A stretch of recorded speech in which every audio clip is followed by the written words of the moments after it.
How's everybody doing? T Flint here, pick top line. Boys, it's Monday. I'm stoked on the brand new week. Man, what a week on a roller coaster we had. Full card, even on free plays as well, roller coaster. We ended up finishing in the positive last week, which was overall a beauty. We're still minus 13 units, so we're still scratching away at this one. However, I have a damn good feeling about our plays today. We even have a plus 200 play, really jacked up on it. Let's see if we can be able to crush and get her going for us. Okay, guys? Again, if you haven't subscribed yet, please, it's right down below. It takes a half second. Greatly appreciate it. We are well on our way to getting where we want to be able to hit 500 subscribers. Let's get her going. Okay, guys? 3 plays for you guys today. One on the money line, one is a game prop itself, and one is an actual player prop. And let's get right on into it without further ado. We're going to be taking the Texas Rangers on the money line, paying the juice one up on here, minus 140, Perez versus Bubic. Now, we've targeted Bubic quite a bit, mainly because he generally sucks, okay? For the past couple outings, he's actually done quite well. However, the KC Royals have been giving him a lot of run support, which has been boosting his confidence on the mound. Now, what do I see here is Salvador Perez is continuing to be out there, having a little bit of a young shift in KC. However, you got our boy Martin Perez on the mound, and he has been absolutely dominant. And that we're backing him again.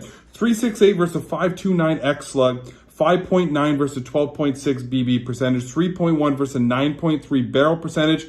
Perez away in 2022, 3.25 slug, 2.52 batting averages. Pretty solid. Bubic at home, 4.56 slug, 2.78 averages, 17 earned runs and 19.2 innings pitched. And Texas slugging lefties, 4th best in the MLB right now, 531 since June 1st, and the 6th best OPS, as well as WRC with a plus 147.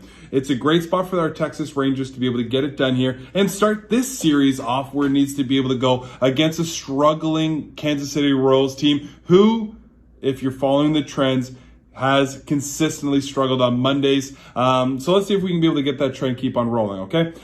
In our next play, we're going to be taking the New York Yankees. Now, the juice obviously on the money line is way too significant. They are a heavy favorite, but we are backing them today to be the first team to 5 runs. I love this play. It's a solid game prop because I do expect the New York Yankees bats to finally wake up after a very tough series in Houston Astros. And if you watch that series, that was some disgusting baseball.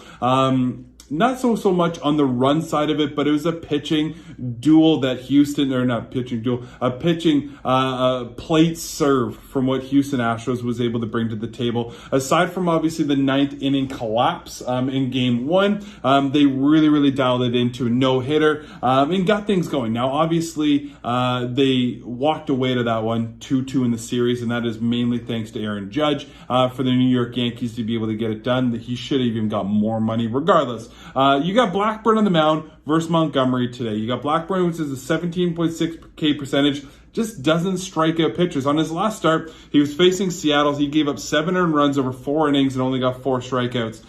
Yankees is fourth since June 1st in OBP, 2nd in slugging with a 486, 2nd in OPS, 1st in MLB in WRC plus at 134 to righties. Oakland's pen is drastically struggling in June. They are 2nd worst in bullpen ERA. And now we got to be able to go up against Montgomery, who has been dealing. He's got 4-2, 0-2, and 1 earned runs over this last 5 starts going against the Tigers, the Angels, the Cubs, the Jays, and the Rays. Yankees bullpen, number 1. Okay, so if this does go late, which I don't see it happening, do I expect Blackburn to give up 5 runs? No. I'm expecting Blackburn, and I have him pegged right now for 3 runs, and his bullpen be able to juice the rest. I just don't see Oakland being able itself to be able to muster that much effort against Montgomery, and then they should be able to get shut down from the bullpen. But I love this prop at minus 120 for the New York Yankees, first team to hit 5 runs today. Player prop, we're going to be going into the Dodgers versus the Rockies game. I love this play as a yesterday. I'm really fired up on it as of this morning because The Braves-Dodgers series went a little bit later than expected, going into extra innings. So we have CJ Cron here. I'm going to be taking his first player prop over 1.5 total bases for plus 200. It is a great spot for CJ Cron. 504 X slug, 348 XW OBA, 3 straight hits versus the Dodgers. He's got 53 hits in 38 games, leads the team in home runs. At home, he's been absolutely dominant. Dodgers bullpen, 3.95 ERA. He's facing Tyler Anderson today, the lefty, so you get that lefty versus righty combo. It's a great spot, and the main reason why I liked it yesterday, because Tyler Anderson has been regressing quite a bit not necessarily in June, but generally in his later on starts. With the 4.23 slugging, 2.31 batting average, he's given up 24 hits in 28 innings pitched. Now, the big thing for us, and what I really like to be able to see is the Braves really work the Dodgers in extra innings, which they use 6 extra relievers. So you get a tired bullpen going into this. So if you do need a CJ Cron, let's say a second hit, let's say if he just hits a single off rip in his first 1-2 at bats, then you are going to be able to see his third or fourth at-bats where they're going to try to push Tyler Anderson a little bit deeper into the game, mainly because their bullpen is a little bit tired, which is going to give opportunity for CJ Cron to potentially hit a single, potentially go for an extra base, or even the best thing going is a dinger at home at Coors Field, where, again, we should be able to see a little bit of luck go our way on the player prop side of it. So we're going to be taking CJ Cron over 1.5 total bases for plus 200. Let's get after it. Let's have some fun, guys, and let's really dial her in this week. Good luck, everybody.